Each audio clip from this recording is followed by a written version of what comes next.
여러분, 다중채무자가 폭증한다. 다중채무자라는 것은요, 금융권 3개 이상에서 돈을 빌린 채무자를 다중채무자라고 합니다. 예를 들어서 1금융권, 국민은행에서 돈 빌리고, 2금융권, 저축은행에서 돈 빌리고, 카드론 쓰고 이러면 다중채무자가 되는 거예요. 근데 이 다중채무자의 비율이 점점 높아지고 있습니다. 점점. 문제는 자영업자의 다중채무자 비율입니다.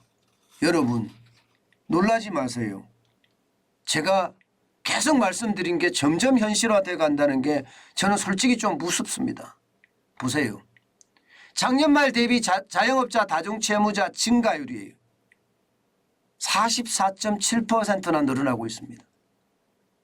결국 이 말은 많은 실물 경제에 종사하는 사람들이 지금 빚을 막기 위해서 혹은 생활하기 위해서 이제 1금융권에서 돈 빌리는 게 안 되니까 2금융권, 2금융권에서 안 되니까 카드론까지 아니면 대부업까지 쓴다는 이야기가 되는 건가요?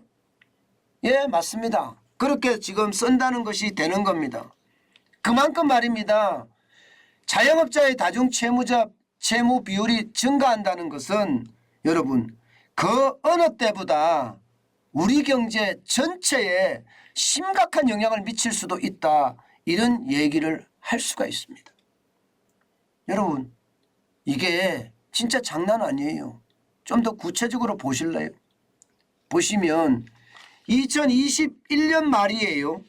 2021년 말에는요.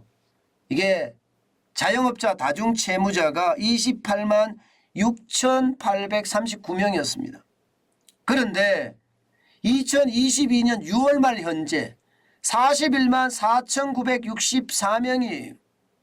그러니까 44.7%가 늘어난 겁니다. 다중채무자가 말입니다. 엄청나게 늘어났죠. 야, 이거 뭐 장난 아니게 늘어났습니다. 대출 금액도 많이 늘었어요. 대출 금액도 2021년 말에는요 162조 4,311억 원이었거든요. 그런데 6월 말 보세요. 예, 195조 3,839억 원까지 늘었잖아요. 이거는요 반년 사이에 지금 다중채무자들의 금액 비중이 20.2%가 늘었다는 사실입니다. 20.2%. 야, 이거 장난 아니네요. 진짜 커지고 있죠. 예, 제가 실물 경제가 지금 무너져서 이거 회복하기 쉽지 않다는 말씀을 드렸는데 그게 점점 현실화되고 있는 것 이게 지금 보입니다.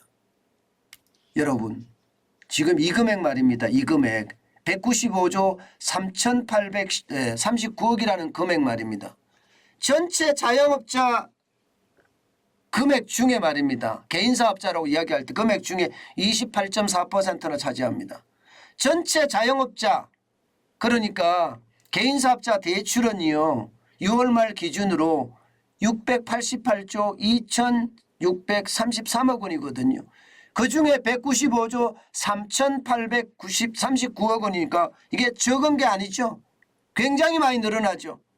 야, 진짜 많이 늘어납니다.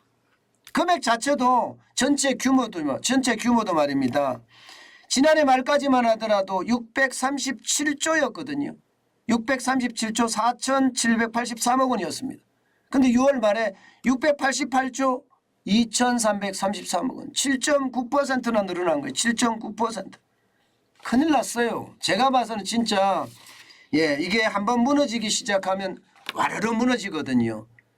예, 저는 그 무너지는 게 결국 연쇄 부실이라고 제가 단어 자체의 어떤 강도는 적게 씁니다만은 사실은 금융위기입니다.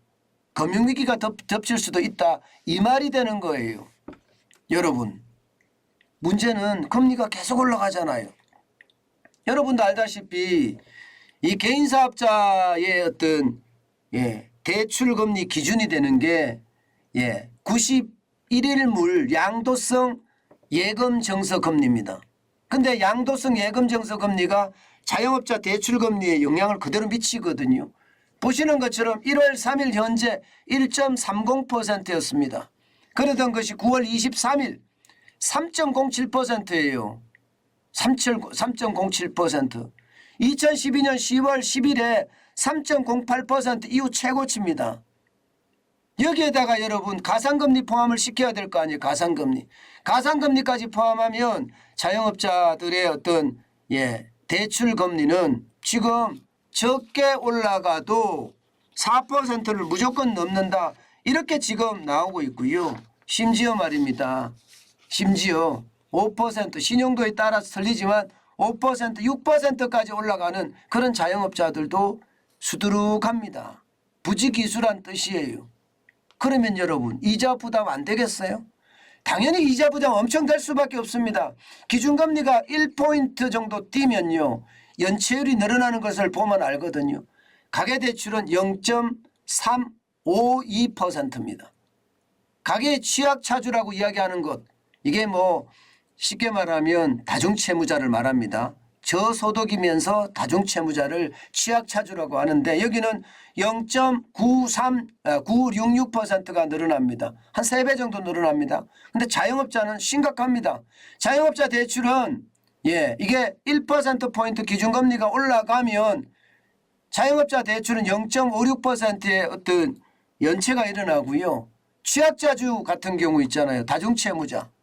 다중채무자나 저소득자. 이 사람들은요. 1.808%가 늘어납니다.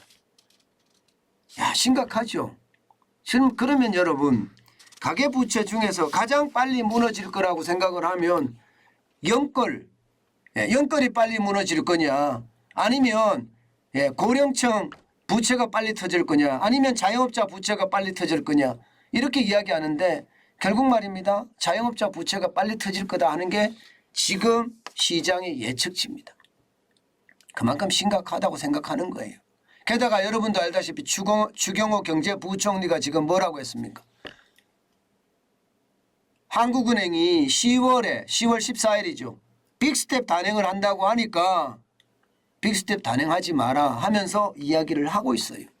이게 직접적으로 이야기 못하거든요. 한국은행은 독립기관이기 때문에 이창용 한국은행 총재가 결정할 일입니다. 그런데 추경호 경제부총리가 계속 압박을 가하고 있는 거예요. 외부에서요. 지금 이대로 가면 가계부채 터진다. 이렇게 지금 추경호 경제부총리는 읽고 있는지도 모르겠어요. 그도 그럴 것이 여러분 자영업자 부채가 2분기 기준으로 보세요. 천조의 천조 994조 2천억 원입니다. 994조 2천억 원. 이것은 여러분 앞서 말씀드린 개인사업자 부채하고요. 여기에 가계부채를 더한 값입니다. 그러니까 자영업자이면서 가계대출을 받은 사람이 많잖아요. 그거를 더하니까 994조 2천억 원이 됩니다. 지금 자영업자들은요. 언제 무너질지 모른다는 이야기가 전혀 틀린 말이 아니에요.